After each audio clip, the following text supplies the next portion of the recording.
everyone receives is a reflection of it. Welcome. Something came to mind just recently from a thought pattern. I've been watching a few videos of others and from a fellow friend, and it got me thinking. See, I've always had the idea that the control of the mind is a powerful weapon. And it is. Influence, control, guidance can all be misled by the right kind of people with the right ideologies or influence, whether it's magic, occult symbolism, or just sheer manipulation. If I was to say to you the word virus, where does your mind take you? Is it a computer virus? Is it COVID and those things that you get when you're sick? Is it a disease that you have? Is it a definition of something that is unnatural to the body? Sure, it can mean anything. If you've done your research, you know that there has been multiple talks about having a second virus or a second wave of something coming. They've talked about it for a while. But you see, a lot of people were preparing potentially for a virus of a flu-like symptom. But you see, what if it's not? What if it's a virus of the mind? All things aside with what happened during COVID or through any of those injections, what if the second wave was a virus of a mind? Similar to that of a computer virus that takes control of its host. Interesting. You see, if we look at the current state of the world and what is playing out, we reach a particular predicament. Because this predicament is a double-edged sword, really. It's a hot topic. There's so much going on and little being done about it.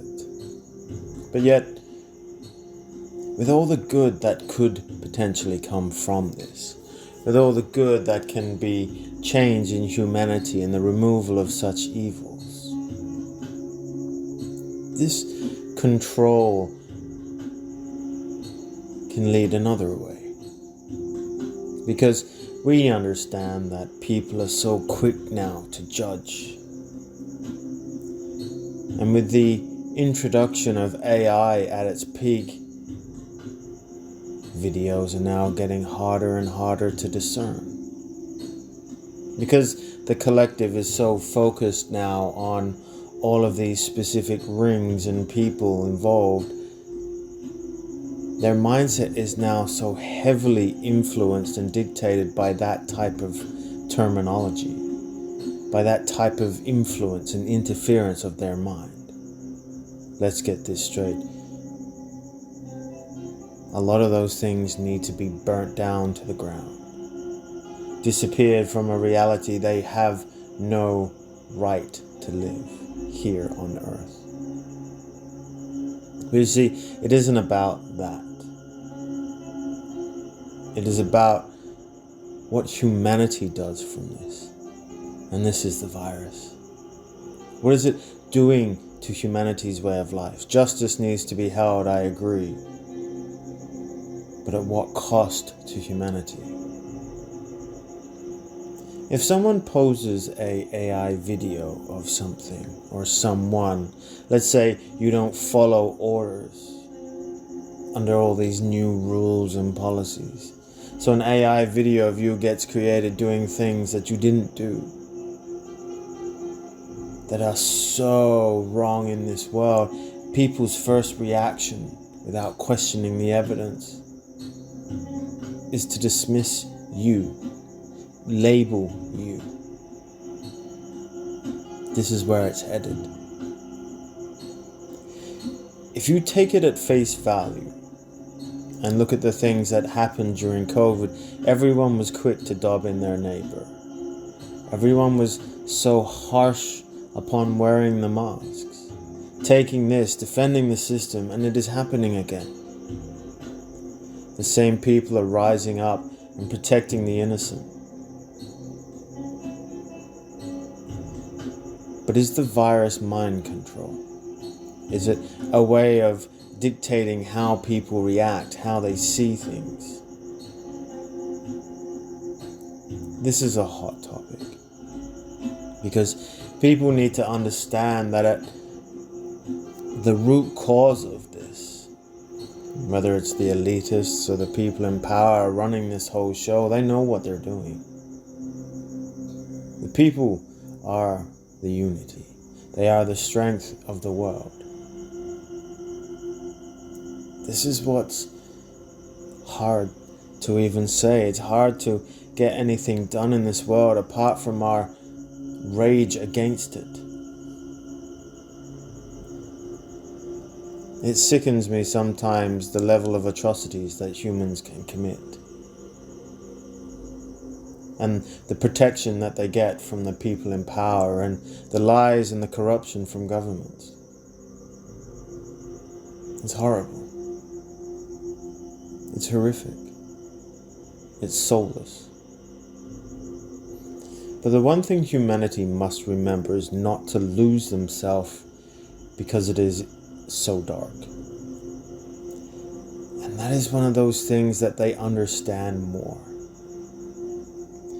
If humanity loses who it is, what it represents, the love and the peace within, then it just turns into revolt and anger and hatred, and they thrive on that. This is the dilemma. Everyone mustn't fall into a place of herd mentality once again. Because what if this was COVID 2.0? The influencing of the mind. We've got to remember there are higher things at play here than what is seen on the television, than what is being released. If people are falling victim to their own mental enslavement, to then fall guilt, shame, pride, all of those things, you've got to ask, are they being put on you? It's tough. It's tough to want to be at the top, to see change in humanity, to remove the evil of the world and the satanic cults. But what do? You scream, you yell, you say that you're displeased with reality and the hurtfulness of the people and the hatred amongst others. Without the people, it just continues to go on. That's the truth of it. How much actually gets done when the courts are all bribed and corrupt? When all those who are there to make changes are also that? If the world is not following suit, are there countries that are actually doing things about it? Yes. Australia is crumbling. I'm not sure about all the other countries, but it's just getting worse. But does it have to? Potentially, yes. Potentially it all has to be so in the open that people finally can see it for what it is. But is that what it is? It's flooding the narrative with all of this that it becomes so mainstream that just like COVID, people forget and then allow it. they allow this monstrosity of human life to be existent in a place of love and peace and harmony. How, for so long, have they allowed this to continue?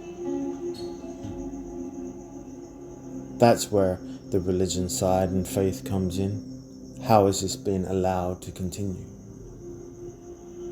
This then questions the very fabric of reality that we live in. And if it doesn't, then we're all just blindsided to a specific line. The world is a dark place, but as I always say, there is always light in the darkness. I think humanity as a culture need to realize that we are stronger together, united as one, not united as individuals. It's amazing how much we can get done with the power and strength of group, of love, of frequency, of abundance. It sucks. It really does. It eats away at you that how can people on this earth do such a thing, be a certain way, feel a certain way, and lie consistently to the public? What have they got to lose? What are they afraid of? I think it comes down to people who are afraid of death. These people who are gullible or manipulated into doing the bidding for the higher power, these puppets with strings so tight they cannot be cut, are afraid of something. So be it. This is where they need to grow a pair.